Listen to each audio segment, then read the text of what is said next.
Students, good afternoon. Welcome to the chemistry class. Today in this class we will discuss about the chapter chemistry in everyday life. So this chapter is important chapter from your exam point of view, and in your exam there are 4 marks question will come. Okay, so let's start. What is the role of chemistry in our everyday life? So firstly, one of the most important contribution of chemistry to the society is the advance of a large number of chemicals which are used as a medicine or drugs. Okay, so basically chemistry is used in everyday life, our everyday life in form of medicines or drugs, because medicines and drugs are made up of the chemicals, and chemicals are come into the branch of science that is known as the chemistry. Okay, so the branch of science which makes use of chemicals for therapeutic effect is known as the chemotherapy. Means you are using a therapy by chemicals, so it is known as the chemotherapy. Okay, next, what are the drugs and their classification? So firstly, drugs and medicines. What are the drugs and medicines? So a drug is a chemical substance of low molecular mass, means approximate 100 to 500 atomic mass unit, which exert an abnormal effect on certain body functions. It interact with macromolecular target and produces a biological response. When the biological response is therapeutic and useful, a drug is referred as the medicine. Means when these substances which are known as the drugs are helpful for our body, then these are known as the medicines. Okay, so the chemicals which causes therapeutic biological response and may be used in diagnosis, prevention and cure of diseases are termed as medicines. Means those type of chemicals which are used to diagnose and prevent and care the diseases are known as the medicines. Okay, so now, so the ideal requirement of the medicine is that on the administration it should be localized at the site where it is required. So a medicine should be non-toxic and should have minimum side effect. Okay, it should not cause addiction. Means the property of medicine should be that they should not toxic and they have minimum side effect, and also there should be no addiction for medicines. So for example, heroin has a several therapeutic uses, but it causes addiction. So it has the therapeutic uses, but when you take in excess amount, then you will get addicted from this medicine. Okay, so therefore it is regarded as a drug and not a medicine. So you can call it drug but not a medicine, because drug may be addicted but medicines never should be addicted. Okay, on the other hand, aspirin is a medicine because it is not habit forming. Means if you are taking aspirin, so you will not become habitual for this, so it is known as the medicine. So it is the basic difference between the drug and medicine. Means drug may cause addiction but medicine may not cause addiction. Okay, so now come on the classification of drugs. So today we have a large number of chemical compounds which act as a drugs. So drugs can be classified on the basis of following criteria. Number 1, on the basis of pharmacological effect.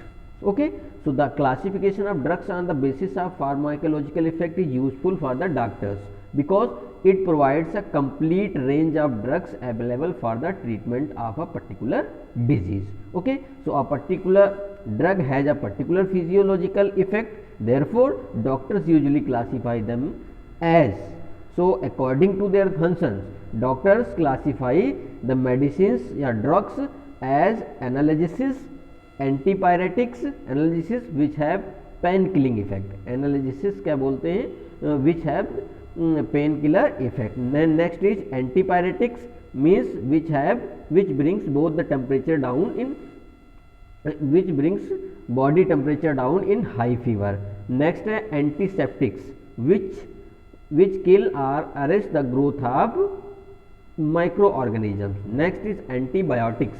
So antibiotics which inhibits organism. So these are the drugs basically classified first as analgesics.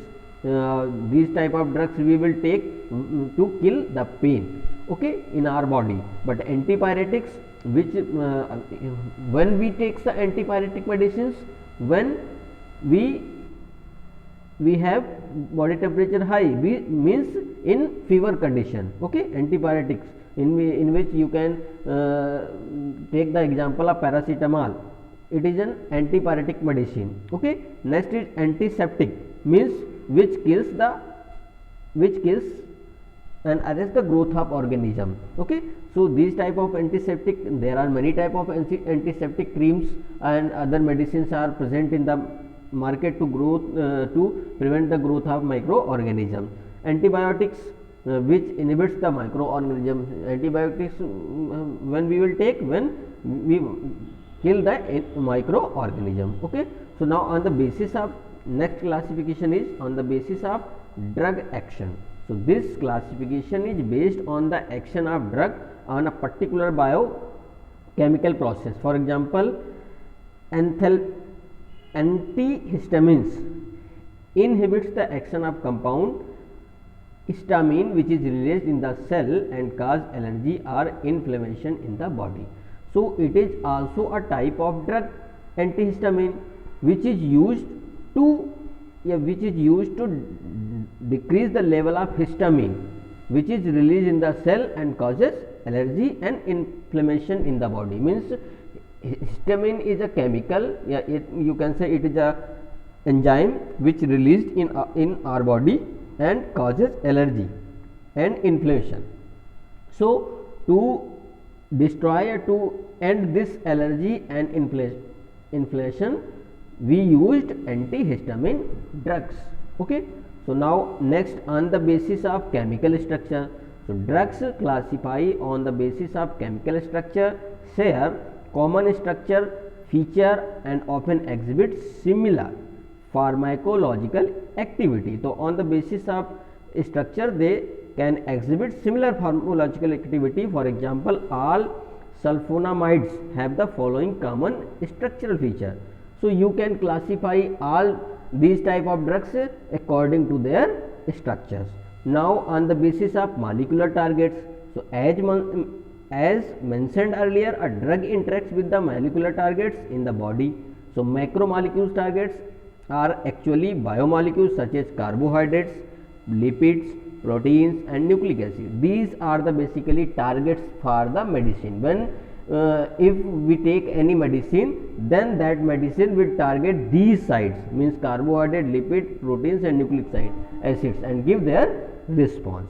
So on the basis of their target you can classify drugs on the basis of their targets. So drugs which possesses common structural feature may have the same mechanism of action on target. For medicinal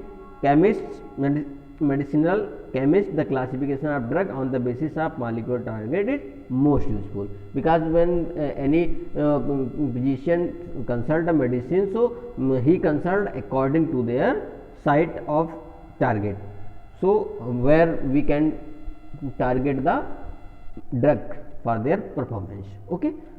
Thank you.